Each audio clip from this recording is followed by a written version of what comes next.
rocher des âges, fendu pour nous.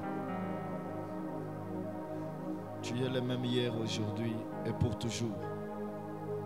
Tu es omniprésent, omniscient, omnipotent. Ce matin, tu es avec nous dans cette église pour communier avec ton peuple.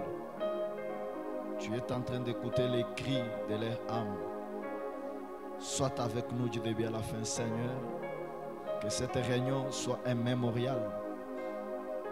Père, que tout esprit qui ne confesse pas Jésus soit bouté dehors au nom de Jésus-Christ. J'abandonne ma soeur, mon frère à toi.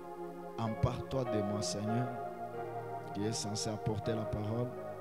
Prêche au travers de moi ce matin, dans cette exhortation, que quelque chose s'ajoute, Père, et que nous puissions être élevés dans l'île céleste en Christ. Qu'à la fin de la réunion, nous puissions tous avoir un réveil. Bénis ta parole au nom de Jésus-Christ. Amen. Sans plus tarder, nous ouvrons nos précieuses Bibles. 1 Corinthiens chapitre 9, verset 24 au verset 25. Ensuite, je vais ajouter Marc chapitre 11, verset 24. Nous lisons au nom du Seigneur Jésus-Christ. Ne savez-vous pas que ceux qui courent dans les stades courent tous, mais qu'un seul remporte les prix? Courez de manière à les remporter. Marc 11, 24.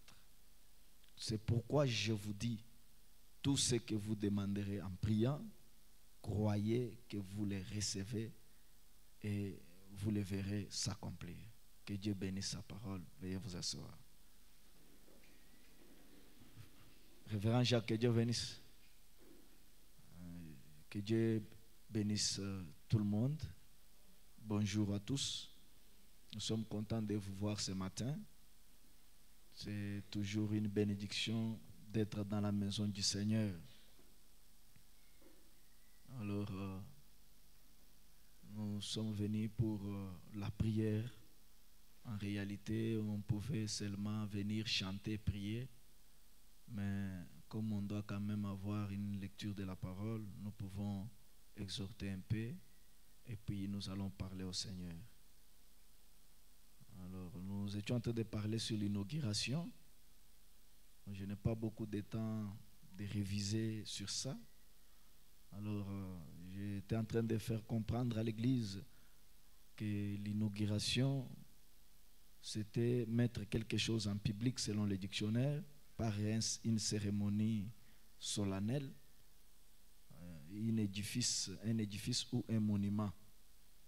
Et on ne pouvait pas ouvrir publiquement quelque chose que celle qu'on a travaillé en amont, c'est-à-dire avant de l'ouvrir. Et Frère Branham nous a dit que l'église a été inaugurée à la Pentecôte. Et avant cela, Jésus a travaillé pour cette inauguration.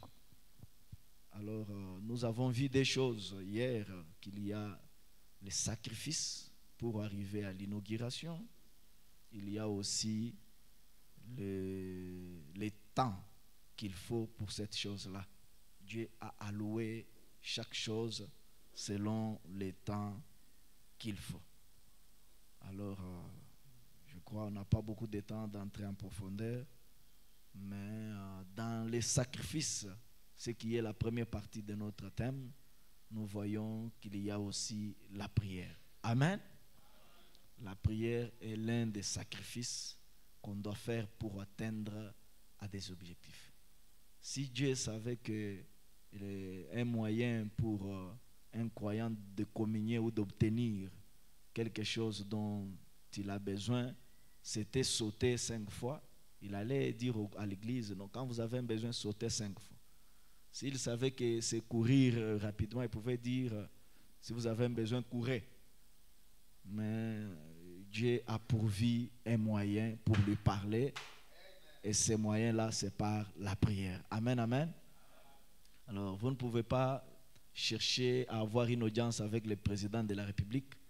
Seulement comme ça, il y a une voie pour vivre. Soit vous écrivez une correspondance, une demande et on vous répond. Amen. Et parfois, l'Église oublie qu'il y a un chemin pour parler au Créateur et cela, c'est par la prière. Amen. Alors, c'est ce que nous avons dit hier ici, que parfois nous avons des problèmes, des chagrins, des tristesses, des insatisfactions, mais nous allons nous plaindre auprès des individus.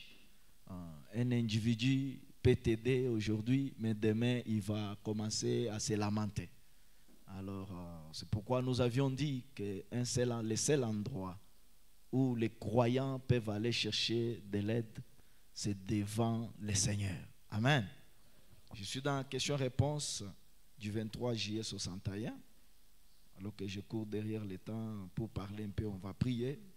Frère Branham dit au point 266, n'oubliez pas dimanche.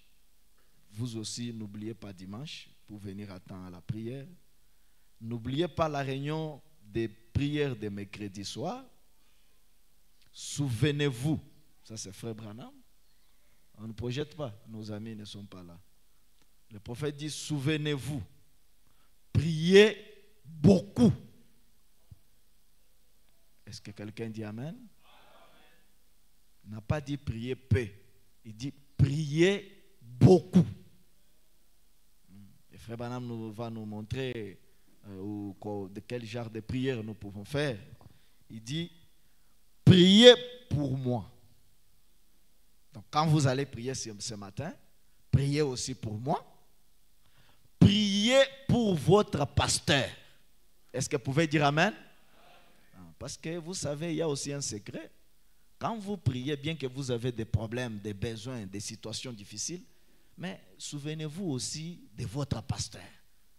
Des fois, le prophète dit, quand vous priez pour quelqu'un d'autre, Dieu vous exauce aussi plus rapidement. Amen, amen. Donc ce matin, ne soyez pas égoïste dans votre prière. Priez beaucoup et priez aussi pour moi. Priez pour votre pasteur. Le prophète continue, il dit, priez pour votre voisin. Est-ce que vous dites Amen? Saluez votre frère, dis-lui, priez pour votre voisin.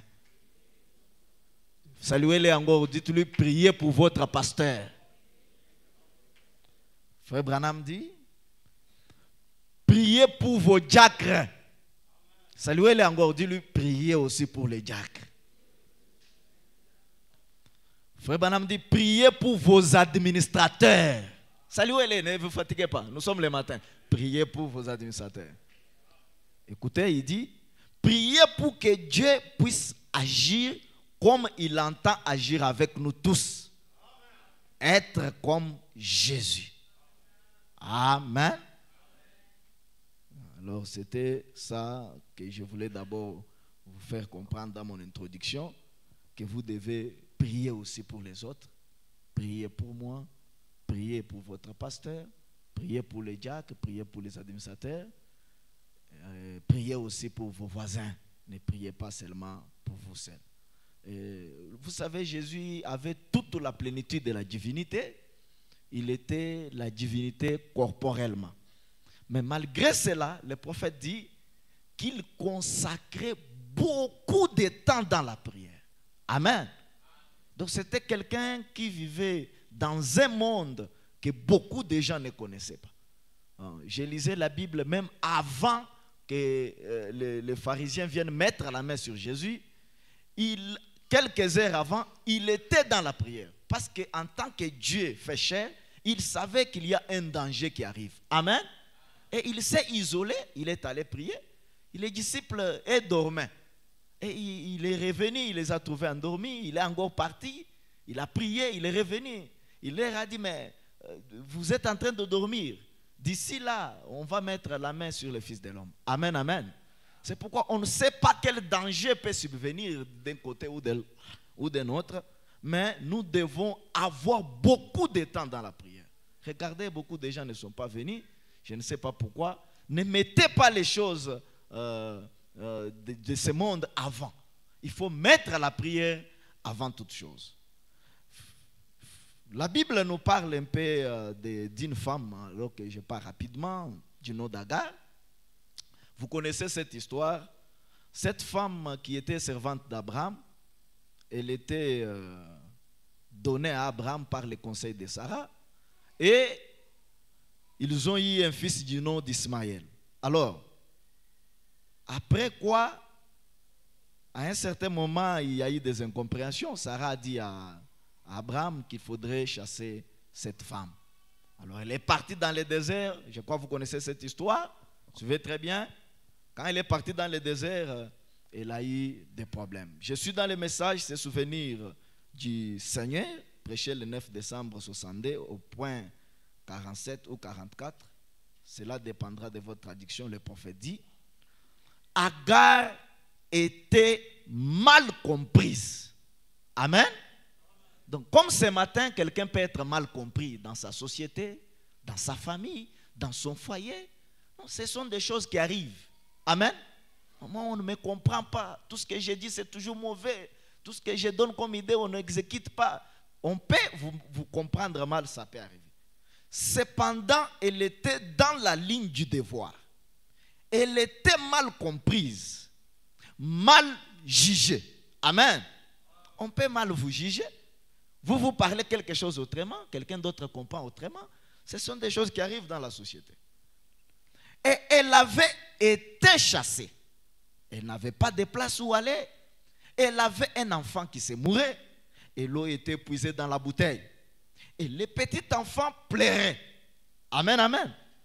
Donc je crois hier, on a touché ce point-là. Hein, où Frère Branham disait que Dieu a pourvu un moyen pour un petit enfant d'exprimer son besoin.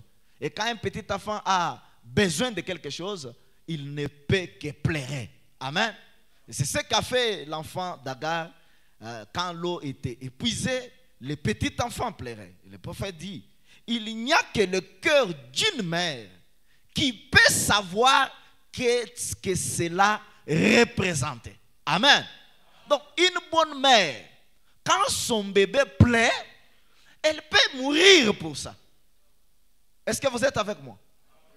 Et c'est comme ça que nous sommes avec Dieu. Quand nous crions, nous pleurons, il a cette affection d'une mère. Amen, amen. Et il sent comme une mère sent pour son fils. Une mère est capable de donner sa vie pour son fils. C'est ce que Jésus a fait à la croix. Amen, amen. Alors, Frère Branham dit, il n'y a qu'une mère qui peut savoir ce que cela représentait. D'entendre ses pleurs réclamant de l'eau. Alors que sa petite langue gonflait, ses lèvres séchaient et que son enfant s'affaiblissait à chaque minute. Représentez-vous ce que cette mère-là pouvait ressentir dans son cœur. L'enfant, il n'y a pas de l'eau dans le désert. Frère Branham dit, il y avait des pierres partout, un endroit désertique, rocaillé. Et les lèvres de l'enfant devenaient de plus en plus pâles. Le prophète dit, rejeté en plein exercice du devoir. Et n'avait même pas un problème, rejeté, mal comprise, mal jugé. Sans endroit où aller. Amen. Peut-être qu'on vous a rejeté par votre famille. Jamaa yako imekufukuza kwa sababu umeamini ujumbe. Amen. Ce n'est pas un problème, ce sont des choses qui arrivent dans la société. Il n'y a personne pour t'aider à gauche et à droite. Donc tu te retrouves seul dans ta situation là-bas. Parfois, tu pars même voir le pasteur et te dit, je n'ai pas l'argent. Comme on est en train de construire ici, même notre pasteur n'a pas l'argent à aider les frères.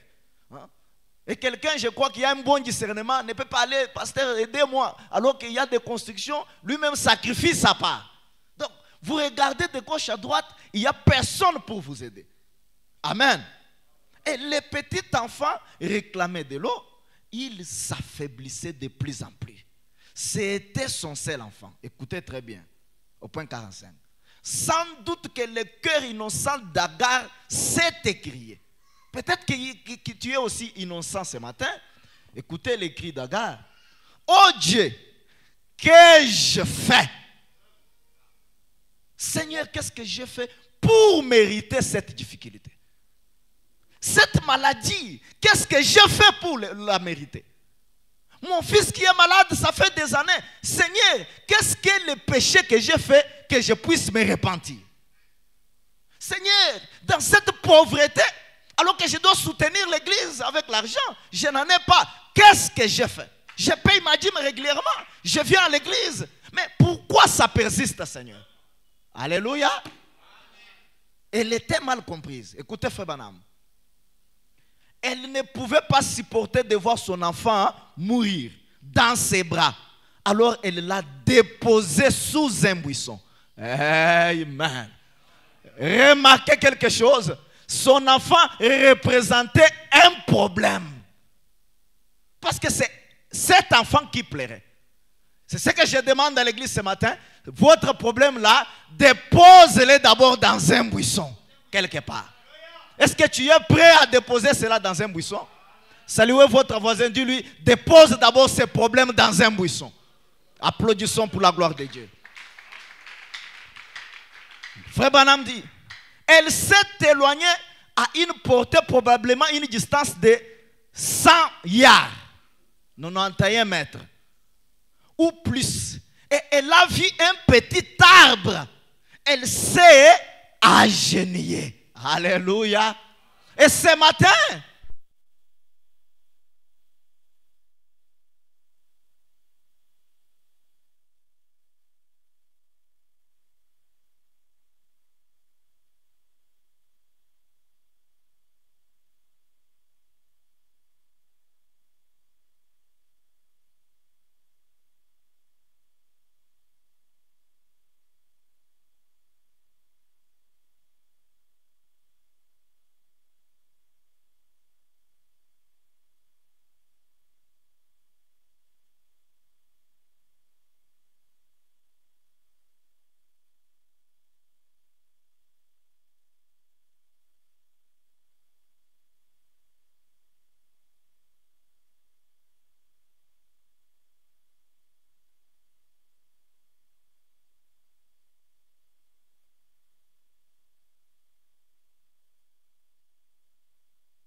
c'est une note importante.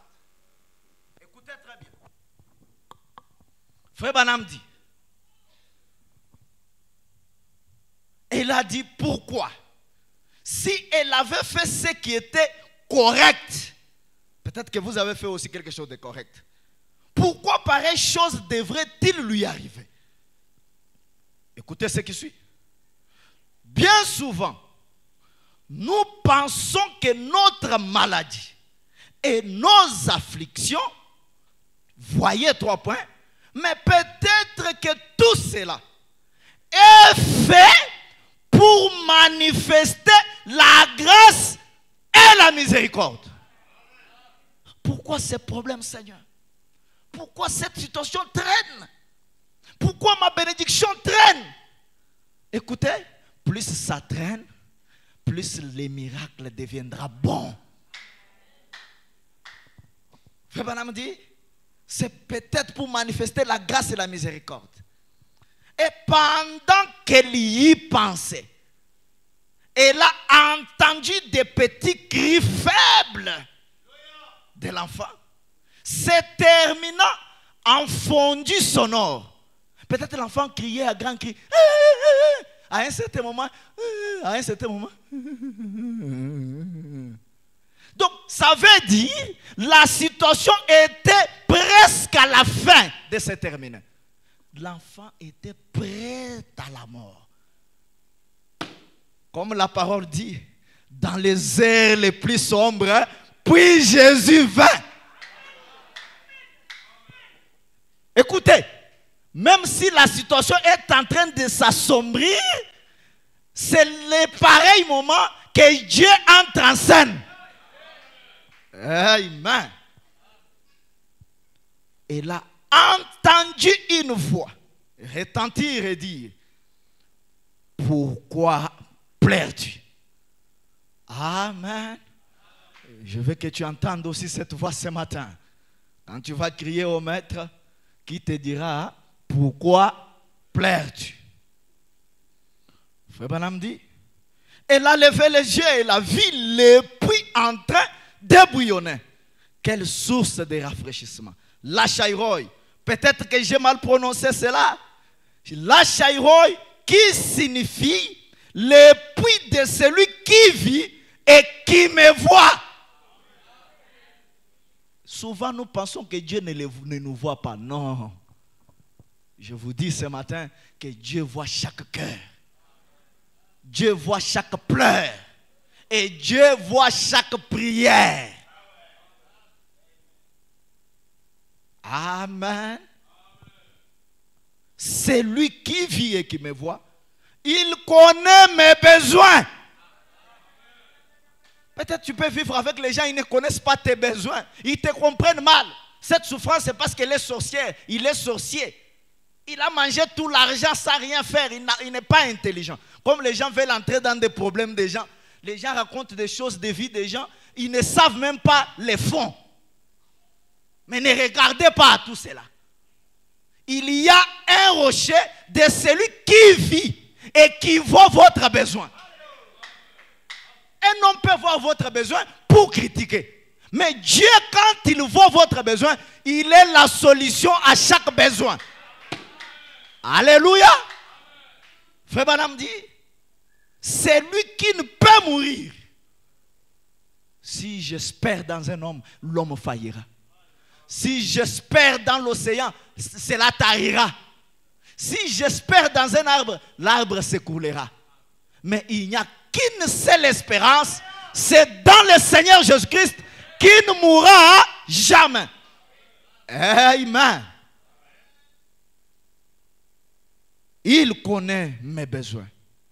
Il s'est souvenu de moi. Et là, il s'est souvenu de moi quand je me suis souvenu de lui.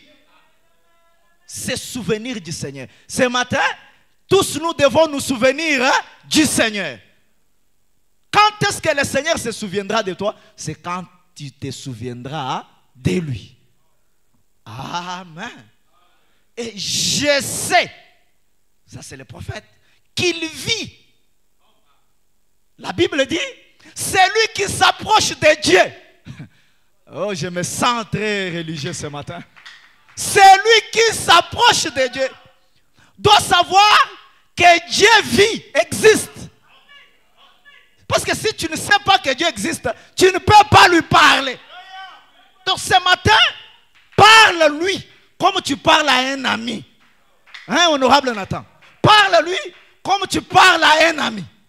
Parce qu'il vit. Et il voit. C'est lui qui s'approche de Dieu. Doit croire et savoir que Dieu existe et il est le rémunérateur. Pas le rémunérateur de tout le monde, de ceux qui le cherchent. De ceux qui se souviennent de lui. Amen.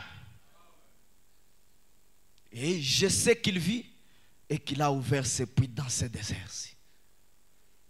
La rédemption dans sa totalité, alors que je termine. Point 200. Frère Branham dit, peut-être mon ami ce soir, peut-être que c'est vous qui êtes en train de périr. Pas seulement un bébé dans un bras. Mais peut-être que c'est vous qui êtes en train de périr. Méprisé, marginalisé, écrasé, abandonné, négligé. Vous êtes en train de périr. Personne ne vous comprend. Comme Job en son temps. Même ses amis qui pouvaient le consoler, quand il venait, Job, tu as un péché quelque part. Job, quand nous regardons très bien, ça prouve que toi, tu as couché peut-être avec une femme. quand nous regardons,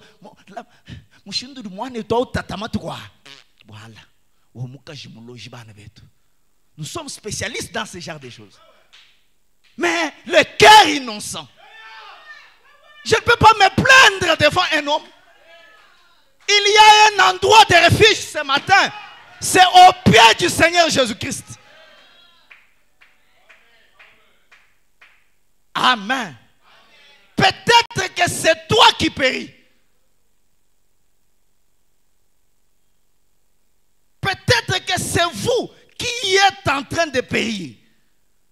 Vous devriez parler au rocher, c'est vrai. Et Life Tabernacle, ce matin, venons parler au rocher.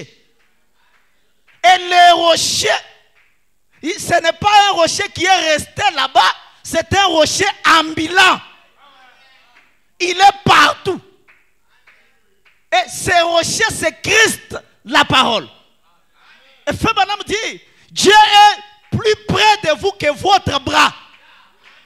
Ça veut dire que ce rocher-là est à vos côtés. Trouvez un petit coin.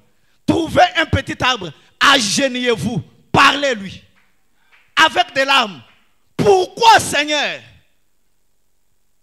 Pour que ce tabernacle soit construit, il faut la prière.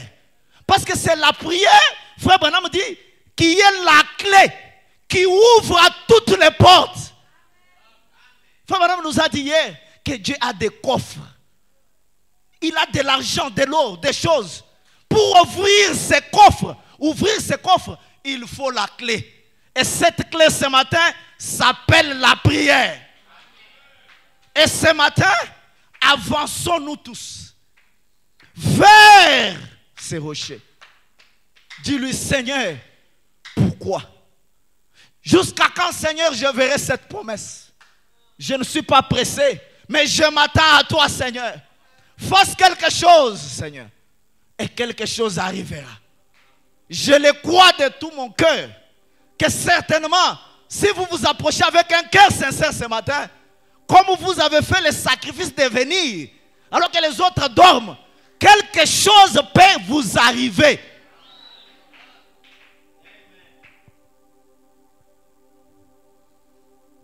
Mettons-nous debout.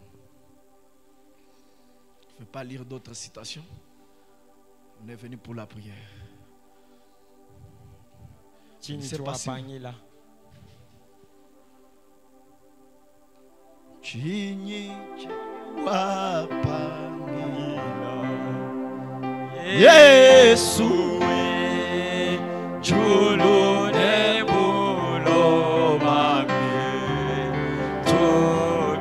Fumu Yesu Mani wakwena pata Yesu Trouvez un coin ce matin. Parlez à Christ. Déposez tous tes fardeaux à son autel. Et il va te répondre. Il va ouvrir une source d'eau. Il est le même hier et aujourd'hui et pour toujours. Il ne change pas.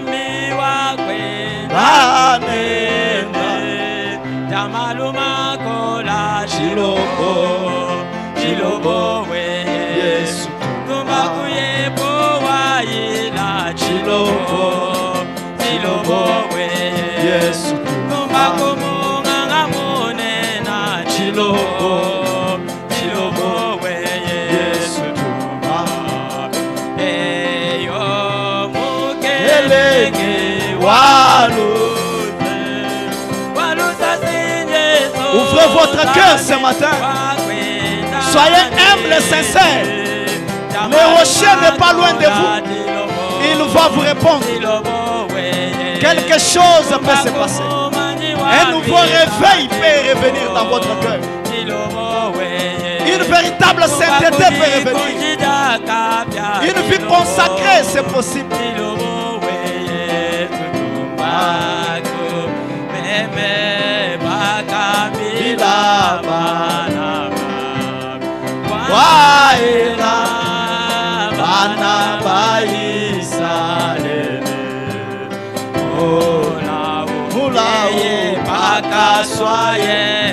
Merci Seigneur. yeye wakamilisha yako. Imbayo mukelenge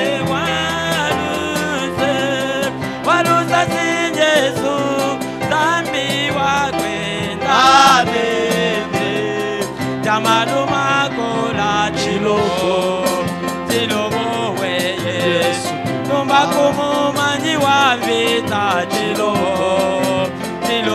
we Yesu tumba kujikunjija kapya chilomo we